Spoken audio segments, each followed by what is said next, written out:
Njerëz, sapo mbarova një event edhe isha veshur kështu me këtë këmishën e zezë, me këto pantallona, por që tani më duhet të ndrohem sepse kam eventin tjetër edhe kodi është vetëm e të zeza ose vetëm e të bardha. Do vesh pak të zezë edhe vetëm shamin e bardhë. Po e thy pak rregullin. Si fillim duhet heqim këtë outfitin që kemi, ndrojmë shamin edhe komplet, sepse duhet t'japim rëndësi të gjithë eventeve me radhë. Nuk marrim punët kotem kot në këtej. Sapo ndrojmë shamin, duhet të nxitojmë sepse duhet t'isha atje tani unë jam akoma në shtëpi, por shoqyr eventin e kam në 5 minuta larg. Për ju që më keni pyetur se si e stiloj shamin, ja se si e stiloj unë shamin. Marrim këto spilat. Nuk ngulen kokë pa merak mos u shqetësoni dhe i vendosim tek shamia. Në kokë nuk na ngulen, po mund të na ngulen nëpër gishta. Për taka do veshim këto transparentet, heqim pak këto çorapet e shpifura, taka, edhe më kujtoni të vendos një rrib, edhe të lyp pak buzët. Unë me taka dal 2 metra, por baba nuk po futet.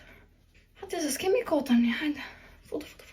Okej, duhet të lym pak edhe buzët. Duhet të ndryshojmë i qik fare lookun e make-upit. Kështu është outfiti përfundimtar.